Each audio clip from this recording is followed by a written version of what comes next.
Welcome back, Crusaders. You're still here. You won't get your money back now, you know. Your census date's gone. Well, young Rick's got a few doubts. We all have a few of those. I'm riddled with them. You know, Socrates, the real one, that is, on the very day of his trial, and this is the mark of the man, on that very day, he goes up to the courthouse and he meets a fella on the front steps. Turns out this bloke is there to prosecute his father for murder. Well, this intrigues young Socrates. He quizzes him a bit about, right and wrong, and what does he know about justice? Completely bamboozles the bloke. He doesn't know. Goes off in a huff. Doubts, you see. It makes me wonder whether I'm right about my father, for example. I went down to the Methodist church to see old Reverend Burncott. Told him about my father. He called me a sinner. Said, look at the plank in your own eye and all this palaver. Well, who can you trust if you can't trust the church, eh? Yes, doubts. Well, I suppose you've got a few doubts as well. You're probably thinking, we can't change the calendar, we can't make it 1970 again. Yes, we can. Look, Julius Caesar did it in 46 BC. Added a couple of months to the year and made it 445 days long. Called it the Year of Confusion. I've had a few of those, I can tell you. I bet you have too. Then Pope Gregory had a go. He chucked half of October out. Bad luck if your birthday was on one of those days. No more cake for you. No, changing the calendar's a doddle. Might throw out a few astronomical observations. But the planets will still spin around. No, 1970 it is.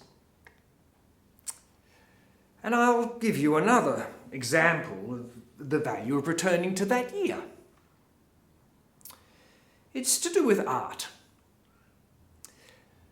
Now, I don't know if any of you have heard of this fella Christo. He died recently, but he used to go around wrapping stuff up. Bit of string, couple of tea towels, a lot of fun. Well, last year, by which I mean 1970, Christo came to Australia. He wrapped up a whole lot of rocks near Sydney. I saw it on the ABC News. I thought, what a hoot! Teams of people clambering around on the rocks, many of them volunteers, doing it just for the joy of creating something beautiful and sublime. Shoot forward 50 years, and what's the biggest art news in Australia this year? The National Gallery has spent $7 million buying a dancing marionette.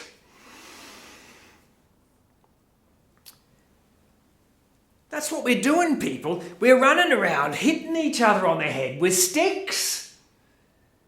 Broken skulls and no regard for work and safety. When would you rather be? No. 1970 has got to be. Now, we start the calendar again at 1970. The next problem we may face is there could be a reaction. Now, you've got to remember that Australia is a fairly reactionary place. Consider this. In 1970, We had the bicentenary of Captain Cook's little trapes around the Southern Oceans. So that while London was agog with Germaine Greer's female eunuch, and New York was having a hell of a hangover after Woodstock, in Australia we're sitting down for tea with the Queen and doffing a whole lot of three-corner hats, a whole lot of reactionaries. I mean, a couple of years later, I'm jumping on a bit, but in 1972, Gough did have a go at bringing us into the 20th century. Look where that got him. No, the colonial elite soon saw him off. Of course, you know what Gough should have done, don't you? Instead of stuffing around, trying to solve the problems of the sewerage systems in the outer suburbs, he should have shot a few bankers. Worked a treat in the Spanish Civil War. Banks won't do what you want. You take a couple of managers out into the square and you shoot them. They'll soon fund our green agenda. And there'll be no more insurance policies sold to dead people. And we won't need a royal commission.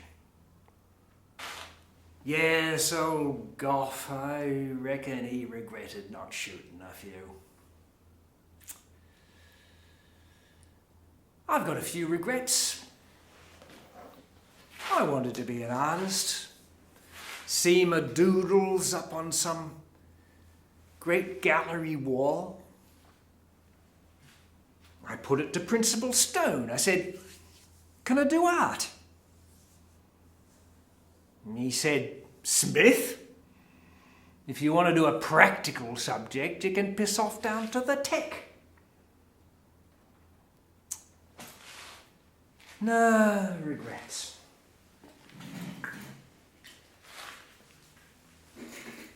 Regrets pile up like piles of dead leaves. They stick to your feet. I remember a girl. I haven't told this to anybody. I feel I can trust you lot. We had a bit of a pash in the back of Mr. Edward's Holden on a school trip. Martine. Pretty girl. Bit wild. Next day, when I'd sobered up, I ignored her.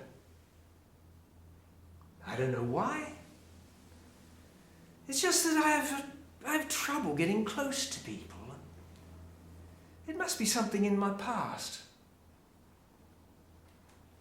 I get just so close and then I recoil.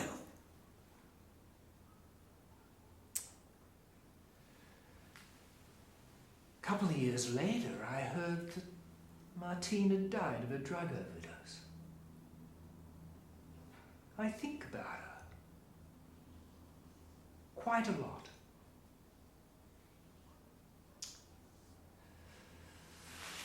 Anyway, art. Art can be a salve for regrets.